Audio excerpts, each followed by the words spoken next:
കേരളത്തിലെ ജനങ്ങളുടെ തലയിൽ 7500 കോടി രൂപയുടെ അധിക ഭാരമാണ് കഴിഞ്ഞ 8 വർഷം കൊണ്ട് വൈദ്യുതി നിരക്കിൻ്റെ കാര്യത്തിൽ കേരള ഗവൺമെൻറ് അടിച്ചേൽപ്പിച്ചിട്ടുള്ളത്. ഇന്ന് കേരളത്തിൽ 10 മുതൽ 14 രൂപ വരെ ഒരു യൂണിറ്റിന് വൈദ്യുതി വാങ്ങിയാണ് നമ്മൾ ഉപയോഗിക്കുന്നത്. എന്നാൽ ഞാൻ നിങ്ങളോട് വളരെ ഞെട്ടിപ്പിക്കുന്ന ഒരു കാര്യം പറയാനാണ് ഇന്ന് വിളിച്ചത്. ന്യൂക്ലിയർ പവർ കോർപ്പറേഷൻ 4 രൂപ മുതൽ 5 രൂപ വരെ ഒരു യൂണിറ്റ് നിരക്കിൽ വൈദ്യുതി കൊടുക്കാൻ തയ്യാറാണ്. നെയ്വേലി ലിഗ്നൈറ്റ് കോർപ്പറേഷൻ 4 മുതൽ 5.5 രൂപ വരെ നിരക്കിൽ ഒരു യൂണിറ്റ് വൈദ്യുതി കൊടുക്കാൻ തയ്യാറാണ്. KSEB ചെയർമാൻ ഇത് സംബന്ധിച്ച് ന്യൂക്ലിയർ പവർ കോർപ്പറേഷനുമായി നിരവധി ചർച്ചകൾ ഇതിനകം നടത്തിയിട്ടുണ്ട്. അതുപോലെ തന്നെ നെയ്വേലി ലിഗ്നൈറ്റ് കോർപ്പറേഷനുമായും ചർച്ച നടത്തിയിട്ടുണ്ട്. ഇത്ര കുറഞ്ഞ വിലയ്ക്ക് വൈദ്യുതി ലഭ്യമാകുന്ന സാഹചര്യം ഉണ്ടായിരിക്കെ അദാനിമാർക്കും ജിന്തലുമാർക്കും കോടികളുടെ ലാഭമുണ്ടാക്കാനുള്ള വഴി തുറക്കുന്ന ഈ സർക്കാരിൻ്റെ നടപടി അങ്ങേയറ്റത്തെ പ്രതിഷേധാർഹമായ ഒരു കാര്യമാണ്.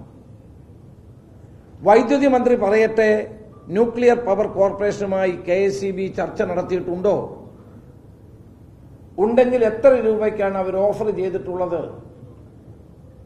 വൈദ്യുതി മന്ത്രി പറയട്ടെ, നെയ്വേലി ലിഗ്നൈറ്റ് കോർപ്പറേഷൻ 4 മുതൽ 5.5 രൂപ വരെയുള്ള നിരക്കിൽ വൈദ്യുതി നൽകാമെന്ന് ഓഫർ ചെയ്തിട്ടുണ്ടോ? ഉണ്ടെങ്കിൽ എന്തുകൊണ്ട് നിങ്ങൾ എടുത്തില്ല? അല്ലെങ്കിൽ അതുമായി ബന്ധപ്പെട്ട ചർച്ചകൾ എന്തുകൊണ്ട് നിങ്ങൾ പുരോഗമിപ്പിക്കുന്നില്ല? അപ്പോൾ നിങ്ങൾ ചെയ്തുകൊണ്ടിരിക്കുന്നത് കേരളത്തിലെ പാവപ്പെട്ട ജനങ്ങളുടെ തലയിൽ കോടികളുടെ ബാധ്യത അടിച്ചേൽപ്പിച്ചുകൊണ്ട് സ്വകാര്യ വൈദ്യുതി നിർമ്മാണ കമ്പനികൾക്ക് ലാഭമുണ്ടാക്കി കൊടുക്കുകയാണ് നിങ്ങൾ ചെയ്യുന്നത്. അതാണ് ഞാൻ പറഞ്ഞത്, ഇതൊരു വൻ അഴിമതിയാണ്. നിങ്ങൾക്കെല്ലാവർക്കും അറിയാവുന്നത് പോലെ ശ്രീ ആര്യാടൻ മുഹമ്മദ് വൈദ്യുതി മന്ത്രിയായിരുന്ന കാലത്ത് 2016 ഒരു ദീർഘകാല കരാർ ഒപ്പിടുകയുണ്ടായി. ആ ദീർഘകാല കരാറിന്റെ അടിസ്ഥാനത്തിൽ ഒരു യൂണിറ്റിന് 4 രൂപ 29 പൈസയ്ക്ക് വൈദ്യുതി കേരളത്തിന് 4 സ്വകാര്യ കമ്പനികൾ നൽകുമായിരുന്നു. 2042 വരെ യൂണിറ്റ് ഒന്നിന് 4 രൂപ 29 പൈസയ്ക്ക് വൈദ്യുതി ലഭ്യമാകുന്ന സാഹചര്യം ആരാണ് ഒഴിവാക്കിയത്? ഞാൻ ഇന്ന് ഓർക്കുന്നു, 2023 ഈ ഓർഡർ, ഈ ദീർഘകാല കരാർ റദ്ദാക്കിയപ്പോൾ വൈദ്യുതി മന്ത്രി പറഞ്ഞത് ആ കരാറിൽ അഴിമതി ഉണ്ടെന്നാണ് പറഞ്ഞത്.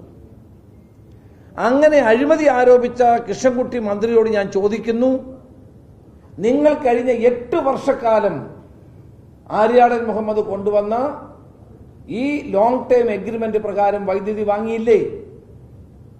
നിങ്ങൾ ആ 8 വർഷക്കാലവും അഴിമതി കണ്ടില്ലേ? 2023 നിങ്ങൾ ഈ ലോങ് ടൈം എഗ്രിമെന്റ് ക്യാൻസൽ ചെയ്തത് അദാനിക്ക് വേണ്ടിയായിരുന്നു. ഞാൻ ആവർത്തിക്കുന്നു, എന്റെ കയ്യിൽ ഒരു രേഖയോട് ഞാൻ നിങ്ങൾക്ക് വിതരണം ചെയ്യാം. അദാനിക്ക് ഏപ്രിൽ 2024 ആദ്യം കൊടുക്കുന്നത് 150 മെഗാവാട്ട് 8 രൂപ 69 പൈസ. ഏപ്രിൽ തന്നെ വീണ്ടും 50 മെഗാവാട്ട് 10 രൂപ 25 പൈസ. വീണ്ടും ഏപ്രിലിൽ 50 മെഗാവാട്ട് 14 രൂപ 3 പൈസ പെർ യൂണിറ്റ്. ആർക്ക് വേണ്ടിയാണ് ഈ ദീർഘകാല കരാർ റദ്ദാക്കിയത്? ജിൻഡാൽ 4 രൂപ 29 പൈസയ്ക്ക് ലോങ് ടൈം എഗ്രിമെന്റിന്റെ അടിസ്ഥാനത്തിൽ വൈദ്യുതി നൽകിയിരുന്ന ജിൻഡാൽ 9 രൂപയ്ക്കും 10 രൂപയ്ക്കും കേരളത്തിൽ ഈ ലോങ് ടൈം എഗ്രിമെന്റ് ക്യാൻസൽ ചെയ്തപ്പോൾ വിതരണം ചെയ്യുകയാണ്. എന്ത് വിചിത്രമായ കാര്യമാണ്! അപ്പോൾ ഇതിനകത്ത് കേരളത്തിൻ്റെ വൈദ്യുതി മന്ത്രിയും മുഖ്യമന്ത്രിയും റെഗുലേറ്ററി കമ്മീഷനും ഇലക്ട്രിസിറ്റി ബോർഡും എല്ലാം പ്രതികളാണ്. കേരളത്തിലെ പാവപ്പെട്ട ജനങ്ങളുടെ തലയിൽ 16 പൈസ ഇപ്പോഴും, ജനുവരിയിൽ 12 പൈസ വീണ്ടും കൂട്ടാനുള്ള ഈ ഇരുട്ടടി അടിച്ചത് ജിന്ദാലിനും അദാനിക്കും സ്വകാര്യ കമ്പനികൾക്കും കൊള്ളലാഭം ഉണ്ടാക്കാൻ വേണ്ടിയാണ്. മാത്രമല്ല, ന്യൂക്ലിയർ പവർ കോർപ്പറേഷൻ 4 രൂപയ്ക്കും 5 രൂപയ്ക്കും തരാൻ തയ്യാറാണെങ്കിൽ, നെയ്വേലി ലിഗ്നൈറ്റ് കോർപ്പറേഷൻ 5 രൂപയ്ക്ക് തരാൻ തയ്യാറാണെങ്കിൽ എന്തുകൊണ്ട് അതുമായി ബന്ധപ്പെട്ട ചർച്ചകൾ മുന്നോട്ട് കൊണ്ടുപോകുന്നില്ല? എന്തുകൊണ്ട് അവരുമായി എഗ്രിമെന്റ് ഒപ്പിടുന്നില്ല? ഇതെല്ലാം ചെയ്യുന്നത് എന്തിനാണെന്ന് വെച്ചാൽ ഈ സ്വകാര്യ കമ്പനികളെ സഹായിക്കാനും അതുവഴി വൻതോതിലുള്ള അഴിമതി കാണിക്കാനും വേണ്ടിയിട്ടാണ്. അദാനി നിങ്ങൾ പരിശോധിക്കണം. അദാനി ലോങ് ടൈം എഗ്രിമെന്റിന് വേണ്ടി പ്രപ്പോസൽ കൊടുത്തിരുന്നു. ആ ലോങ് ടൈം എഗ്രിമെന്റ് ഇപ്പോഴും റെഗുലേറ്ററി കമ്മീഷന്റെ മുമ്പിൽ പെൻഡിംഗ് ആണ്. റെഗുലേറ്ററി കമ്മീഷന്റെ മുമ്പിൽ പെൻഡിംഗ് ആണ്, തീരുമാനമെടുത്തില്ല. കാരണം ഈ 2023 ഈ കരാർ റദ്ദാക്കിയതുമായി ബന്ധപ്പെട്ട വിവാദങ്ങൾ ഉണ്ടായ സാഹചര്യത്തിലാണ് അത് തൽക്കാലം മാറ്റിവെച്ചിരിക്കുന്ന. അനുവാദം കൊടുത്തില്ല, എപ്പോൾ വേണേലും കൊടുക്കും. അദാനിയുമായിട്ട് ലോങ് ടൈം എഗ്രിമെന്റ് എപ്പോൾ വേണേലും ഒപ്പിടും അവർ.